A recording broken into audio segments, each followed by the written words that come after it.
Hello and welcome to First Issues. I'm the Archivist, and I'm in my Marvel hoodie, so that clearly means that I'm going to be reviewing a Marvel comic. Actually, what I'm going to do is review 3 Marvel comics, mostly because nothing from DC proper came out, and I didn't have a lot to say about the Royals from Vertigo, so... And, well, with Marvel Now, we've got 3 new #1s, so let's stop talking about it and let's hop into She-Hulk, #1. God damn it, Charles Soule. Where did you come from? I mean, you're on 6 titles that are currently going right now. There's Red Lantern, Superman, Wonder Woman, Swamp Thing, Thunderbolts. Inhumans, when it finally does come out, apparently might be in April or May. And then we have this, She-Hulk. For anyone coming late to the party, She-Hulk is Bruce Banner's cousin, who was turned permanently into a green Hulk of a lady when Bruce gave her a blood transfusion, or else she would have died. But even more than that, she retains her intelligence and personality and everything for the most part. She does rage out, but she's done so much. She's been pitch hitter for the Fantastic Four, and all the while she's a high-profile lawyer who's had an impressive list of cases, including a couple dealing with the Superhero Registration Act, way back for Civil War. And don't worry, they give you somewhat of a list to help you out if you have no clue who she is. And with that out of the way, we get to see Jennifer Walters quit because she was only hired by that law firm to get superhero clients, which she wouldn't do because she felt that it was be breaking friendships and her superheroics was completely separate from her lawyering. So when drinking away her troubles, the widow of Jonah Harrow, a villain from the 70s and 80s who apparently was making recurrences in the 2000s, comes to ask for legal help. Against who, you ask? Stark Industries, or Stark International, or Stark Fujikawa? God damn it! Stark's legal guy just destroyed all that I knew about Tony Stark's business life. But, okay. So, she gets her butt formally bureaucratically kicked in court until she finds a tape that proves that one of Tony's subsidiaries actually stole tech from Harrow, which led to repulsor technology. So, she gets Tony to write a fat stinking check to the widow, and with a gift of $150,000, Jennifer Walters opens up her own law firm. As I said before, this issue was written by Charles Soule, and I can't believe this is the same guy who wrote Superman Wonder Woman. I still like Superman Wonder Woman, but this style is completely different. It's light, fun, and I really like She-Hulk in it. I was a fan of She-Hulk from her stint in the 80s with Fantastic Four, but I haven't really been keeping up with the character, so this worked as a great reintroduction to her as a character. Plus, Javier Pulido's art, while not being my personal taste, is pretty good, and doesn't take away from the story at all. Overall, I'm actually really pleased with how this issue went. It's a solid setup for a series, but acts well on its own. I'd say pick it up if you're a Charles Soule fan or a She-Hulk kind of guy. Even if this review made you go, it sounds like a decent read, pick it up. My personal choice, though, if you do pick it up, get the Scotty Young variant cover because, I don't know why, but I personally really enjoyed the little baby covers. With that, next up is X-Force, #1. What is there to say about this comic? Seriously. It's apparently a combination of the Uncanny X-Force and the Cable and the X-Force series is... And you know what?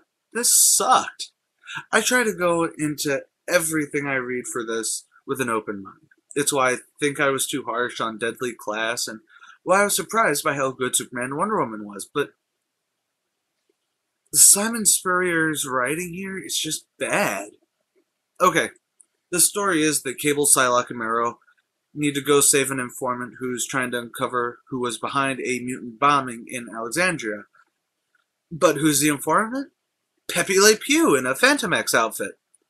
But then it's all about them having to take out a warplane and finding that a new weapon is obviously a new mutant. You know what's sad? That's not what makes the writing bad. It's a pretty cliched plot because it seems that whenever an X title has to figure out a new weapon, it's always a mutant. No. The problem is the dialogue and the narration makes me just want to hurt somebody. When I started first issues, I wanted to try and be fair with every writer because, as the kids say these days, I know them feels. But I can't actually find a good thing about this writing. Like I said, I haven't read all of Uncanny X-Force or Cable and the X-Force, but none of these characters seem to be anything like what they should be. And with Marrow trying to be Radical Deadward, that's Deadpool and Radical Edward, as the voice in the narration boxes, just makes you want to burn the issue. And if you're going digital like I did, you want to burn the hard drive it's on. The art by Rocky Kim isn't bad, though. In a different book, it would have added to a great story with the gritty realism, but in this, it conflicts too much with the tone that the dialogue and the narration is setting, that it actually is a bit jarring. I would say look at the art, but you know what? Don't look at this book at all. Don't give it the time of day. If this were Pride's Picks, I'd say piss on it. Were Island Kara, I'd say burn it. But you know what? I'm me, so I'm going to say ignore it. It's not something to stir up about. What does stir me up is that I've seen people give this an 8 out of 10 or a 9 out of 10, which, if you take out that this is a book about a Black Ops mutant strike force that has had roughly 6 other incarnations, there's no way that it could top being a 5 out of 10. Let's just end this all with Winter Soldier, The Bitter March, #1.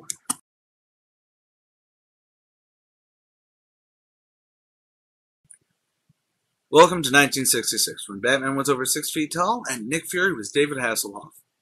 We get to see S.H.I.E.L.D. actually being an espionage agency. Yeah, I know it's a flashback to 50 years ago, but still. So, Nick Fury and Agent Rand Shen, I know I should probably have a clue who that is, but I don't, takes 2 different routes into Hydra Castle to find and rescue hostages, with us following Agent Rand's route, where he sneaks into a Hydra meeting and hooks up with a redhead. But, as redheads ought to do, she turns out to be made of worms. Fury comes swinging in with a flamethrower and takes her out and runs off with the Nazis. Say, wasn't this called Winter Soldier? Oh yeah, don't worry, he appears. So he and Nick Fury can have a fight in the air before he gets fended off. But now, Nick Fury is stranded in the woods with a myth of a man, the Winter Soldier. You know, this wasn't bad. I mean, it's a first issue of a miniseries, so I could complain that it isn't until the last, 5 pages that Bucky makes an appearance. But I think my problem, and probably my only problem with this comic, comes down to the title. It seems to be only named after the Winter Soldier because of Captain America 2, since this really is much more of a Nick Fury Winter Soldier story, but typical, it's not the thing. But, so how's the art? It's not bad. It's serviceable, though kind of just there.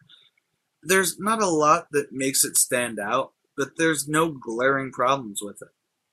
Some confusing gadgets, and not exactly sure how some things happen, considering it's 1966, and, well, let's face it, there wouldn't be this much tech that's... There's not a lot that makes it stand out, but there's no glaring problems. So, when my biggest gripe comes down to the title alone, is safe. It's a safe bet that it's worth a read. My verdict is flip through this on a shelf, but keep an eye out for the trade when it's all out. I'm pretty sure it'll be a decent tale. Well, with that, I'm the Archivist, signing out. Do do do do do do do do do do do do do do do do.